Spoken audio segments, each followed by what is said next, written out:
வணக்கம் மக்களே, நம்ம சேனலில் ஃபஸ்ட் டைம் பார்க்குறவங்க மறக்காமல் சப்ஸ்கிரைப் பண்ணிக்கோங்க. இப்போ நம்ம பார்க்க போகிறது நீ நான் காதல் தான்.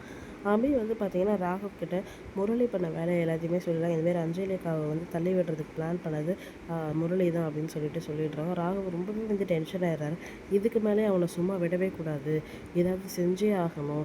இதனால அஞ்சலி அக்காவுக்கு ரொம்ப வருத்தமாக இருந்தாலும் பரவாயில்ல அப்படின்னு சொல்லிட்டு நம்ம ராகவ் சொல்கிறாங்க. இதுக்காக முரளியை தனியாக கூட்டிகிட்டு வரணும் அப்படின்னு சொல்கிறாங்க. உடனே அபி நான் போய் கூட்டிகிட்டு வரேன், நான் கூப்பிட்டா அவன் வந்துடுவான் அப்படின்னு சொல்கிறாங்க. உடனே எல்லோரும் சிரிச்சுட்டு சரி அபி நீ போய் கூட்டிகிட்டு வா அப்படின்னு சொல்கிறாங்க. அபி பார்த்தீங்கன்னா அவனோட கார் கராஜுக்கு கூப்பிட்டு வராங்க. அங்கே பார்த்தீங்கன்னா நிறைய புகையாக போகுது. அந்த புகையோடு சேர்த்து எலி மருந்து புகையும் கலந்து விட்டுறாங்க.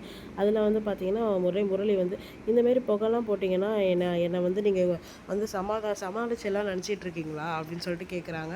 உடனே அனு பார்த்தீங்கன்னா இது சாதாரண புகையாக இருந்தால் நீ சொல்கிறது சரிதான், ஆனால் இது கூட எலி மருந்தும் கலந்து வரும், இனிமேல் நீ எப்படி சமாளிக்கிற நாங்களும் பார்க்குறோம் அப்படின்னு சொல்லிட்டு அந்த ஷட்டரை மூடிட்டு எல்லாருமே போயிடுறாங்க.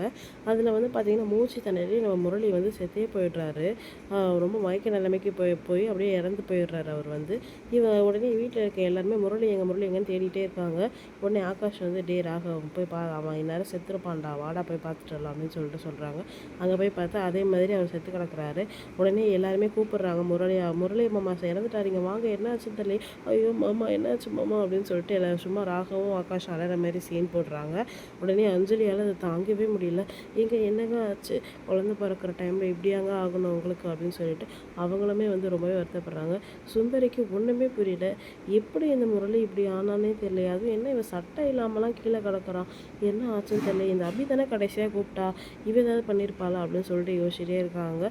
நம்ம சேனலை சப்ஸ்கிரைப் பண்ணவங்களுக்கு ரொம்ப நன்றி. சப்ஸ்கிரைப் பண்ணாதவங்க மறக்காமல் சப்ஸ்கிரைப் பண்ணிக்கோங்க.